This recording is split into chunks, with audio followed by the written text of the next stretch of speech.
Sound check, mic check, sound check. Ha, ha, ha, ha. Hello guys, welcome to my channel, Exotics MC. And my name is Montabet. Today's video, pupunta ako ng Lukap. Papasyalan ng konti. Then, itutour ko kayo dun sa mismong place kung saan yung 100 Islands. So, mga maya-mayang konti guys, mag-prepare lang ako dito sa aking motor. Then, mag-install ako ng camera sa aking helmet. Ngayon, i-installan ko lang ng camera itong helmet ko. So, mga maya-mayang konti guys, pupunta na ako ng then i-vlog ko yung buong daan papunta sa Lukap. So, see you later guys.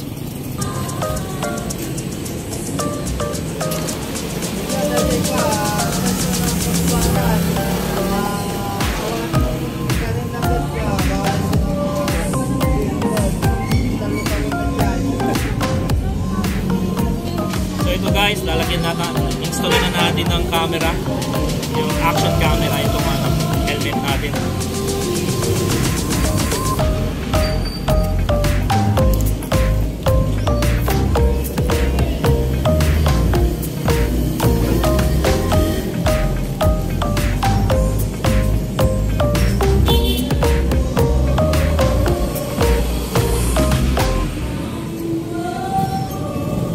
Sana all may laro.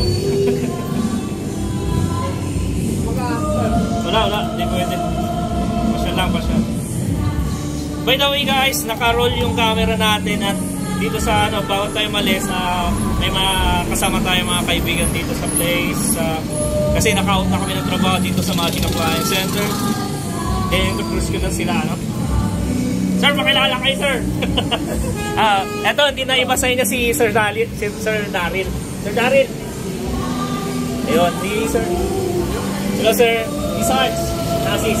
Yung guard namin. So, mamaya-maya konti, babiyahin na rin ako. Pupunta na rin ako Lukap. So, prepare lang ako konti. Set up ko lang itong camera kung saan tatama mismo. So, mamaya-maya konti. Mag-vlog ka ba? Yes, ma'am. Mag-vlog ka ba? Yes. Eh, naka-roll po yung camera.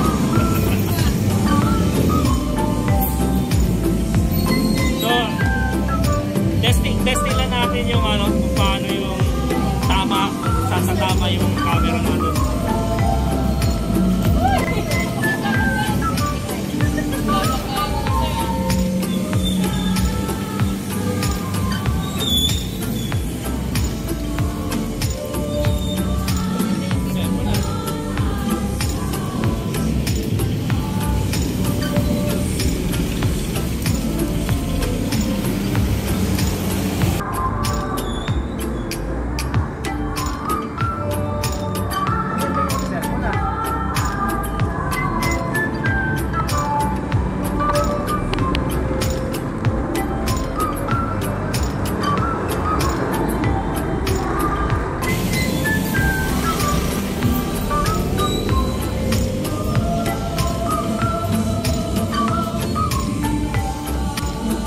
So yun, okay na yung camera natin, naka-set up na lahat. So maya-maya konti, mabiyahin na ako ng Lukap sa mismong wharf. Doon tayo sa harap, makikita natin yung 100 Islands. So ito guys, quick view lang tayo sa motor natin. Iiyak kasi ito pag hindi ito nakuna ng video. So ito, kuna lang natin siya ng video saglit.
tayo mali sa tingnan nyo muna itong cathedral dito sa Alaminos. Then yung statue papuntang papuntang Lukap. So itong kahabaan na to guys, San Jose Drive po ito. So ito papunta tayo ngayon ng Lukap. Medyo dumidilim na. So ibali, bilis-bilisan ko na lang, mga konting montage na lang siguro mamaya pagdating sa warp. So doon ulit mag-voice over ako ulit mamaya.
So ayan guys, nandito na ako ngayon sa Lukap Warp. Siguro ngayon ang gagawin ko na lang, konting tour na lang, medyo dumidilim na kasi. So kukunan ko na lang video yung harap ng Lukap Warp. So meron rin kayong idea kung saan ito parte. The drive ko, andun na makikita nyo kung saan ang papunta dito. So maya-mayang konti din, i-shoot ko na lang lahat ng mga magandang lugar dito, yung palaruan, then yung tourism office kung saan kayo magpapabook. Ay, mayroon pala ditong isang kaibigan na naman. Ay! Vlog tayo. Baka gusto mo i-follow mo ko sa Exotics MC. Ted Brian. Balik klase ko na since high school. Since so yung last na punta ko dito is photoshoot lang. at natsyempohan ko si Sir Ed. So, mukhang ano yata kayo sir ha? May pupuntahan, pasyal-pasyal din, family muna. Pasyal, pwedeng. Ako solo ko lang. Sige, sige. Pasyal ka lang. Sige bro. Sige bro, sige bro. So, ayun, mga kaibigan, mga hindi nasahang kaibigan. So, itutur ko na lang kayo, medyo dumidilim na. See you later guys. Sa vlog mo? Oo. Ito mga kaibigan ulit. Hello po. Natsyempohan. Oo. May nakita kasi akong kaibigan tapos kayo. Oo, nagbablog atin. Sayang wala si vlog. Ba't di niya sinama? Hindi namin nagaya, biglaan kasi. Ayos, sige. Sige, Karot. Pupunta kayo dito sa Lukap. Bago kayo pumunta ng 100 Islands, magpapabook muna kayo dito sa Tourism Office. Dito po yun guys, yung Tourism Office. So, bago kayo pumunta ng, ng 100 Islands sa mismo isla, magpapabook kayo dito.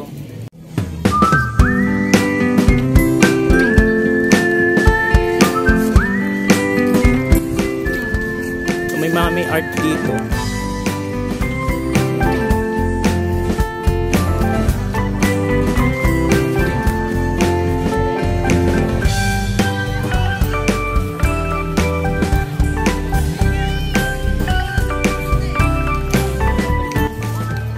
Selyo ng Alamino City. So dumidilim na talaga guys, so hindi na ako magtatagal, punta tayo sa Pantalan. So ito talagang madilim. So usually pag dito nakaparada yung mga bangka. Kung meron na kayong naka-booking na kayo, naka-schedule na kayo for pupunta ng 100 Islands. So nandito yung mga bangka. So dito na rin kayo pag meron na kayong sariling bangka na nirentahan. So dito kayo banda sasakay. So doon na yun guys, malabo na kasi masyado, gumidilim na talaga. Ayan.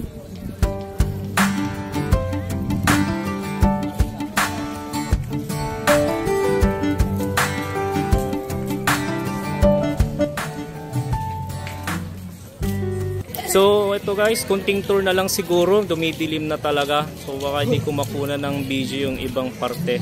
So sana magustuhan yung mga place na mapag-enjoy dito sa Lukap.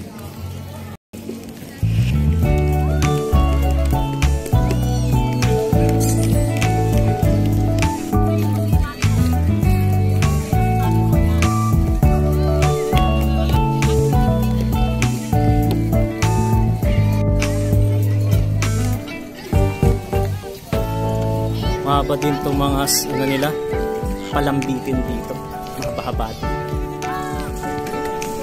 So dito mga nag-i-enjoy yung mga bata, especially yung mga gustong pasyal yung mga anak nila. So dito sila mostly nag-i-enjoy. Yun sa mga ibang gustong mag kasama ang pamilya or mga may gusto mag-date dyan, may mga bench din dito na available. So sa ngayon walang bakante, dami mga pumapasyal dito. So ito mga Christian religion pa. So ito guys, last na punta ko dito, wala pa itong mga ilaw dito, mga palamuti dito, mga pailaw. So mas maganda dito mag photoshoot, mag selfie. So mga souvenir na pictures ng mga pamilya, especially yung mga couples.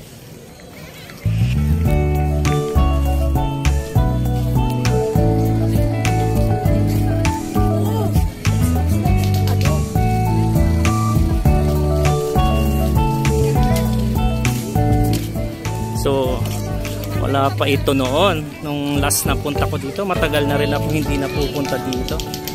So at least maganda dito.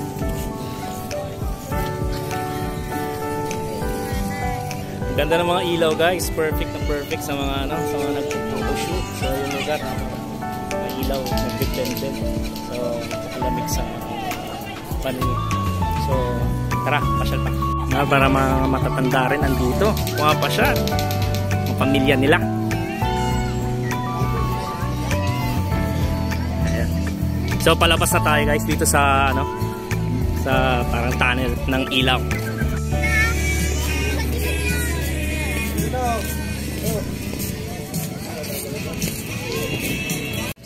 Andun yung motor natin. So pahinga ka lang dyan. Maya konti pa ako uwi. So ubusin ko lang itong mga place, mga lugar na pwede kong kunan ng picture. Eto guys, di rin kayo mawawala ng souvenir dito doon sa mga bakasyonista. Meron din mga konting souvenir dito. Nandun si ate. So ayaw ko na munang istorbohin sa atin.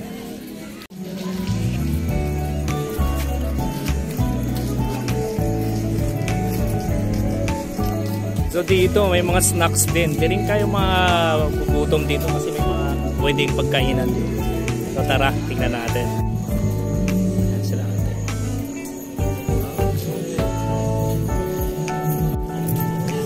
Tapaking. So dito guys, wala masyadong tao. Pero dito may live band din. Mayroon ding stand-up comedian na nagtatakbo sa stage na to, sa mini stage ng 100 Islands dito sa Lukap Wharf. So minsan meron, ngayon yung bakit wala. So di bale meron din naman permit to pay. So kompleto naman dyan. So, meron pang foods. Sarap. So actually guys, di talaga kayo magugutom dito. Meron at merong pagkain dito. At merong mapagkakainan. Yan ang dapat. Kung ayaw yung merienda, dito meron ding mga kanin. Kung naghahanap kayo ng kanin, nagugutom kayo, meron din dito sa Lukap. May food court dito.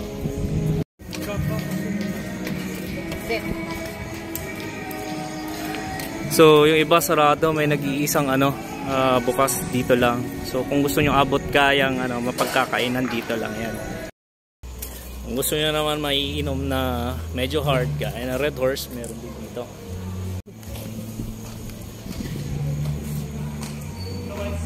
So dito, palabas tayo dito sa kalsada. Meron din kung gusto nyo restaurant, meron din dito. Hindi pa ako nakapunta pero at least nakapasyal ako dito. Kung gusto nyo naghahanap kayo ng restaurant, ito po dito sa kabahan ng kalsada nito. Pangalan ng si Ellie. So hindi masyadong kita dito. Ellie po ang pangalan ng restaurant. Ellie, hindi kasi makita kanina nag-against tumataas yung liwanag ng ilaw. Ayan, sila sir, mga chef dito. Ayun, hello. Mga crew ng Ellie. Hello. Thank you sir, thank you. Daming mga bisita. Linggo kasi ngayon. So, halmix na to. May mga turista din.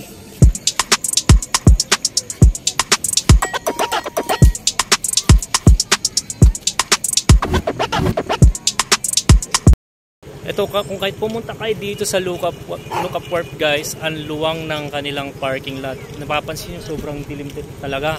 Sobrang dilim. Pero kung meron kayong dalang kotse, ito, ang lawak ng kanilang paradahan. Mga kotse, pati motor. Doon sa kanina, doon ako pumaparada ng motor. Doon lang yung mga motor. Sa mga souvenirs guys, meron din dito. Kung mapapansin nyo, dito, isang hilera sila dito ng mga souvenir shop. Kahanap kayo ng 100 Islands souvenir shop, dito lang po yan sa pa-exit. Sa exit mismo dito sa Lukap. Papapansin nyo, pauwiin na talaga ako. So that is it for today's video guys. Hope you enjoyed the whole pag-ikot-ikot natin dito sa Lukap. So kasi dumidilim na rin at pauwi na rin, papaabutan na rin ako ng ulan. Sana nagustuhan nyo yung aking munting vlog.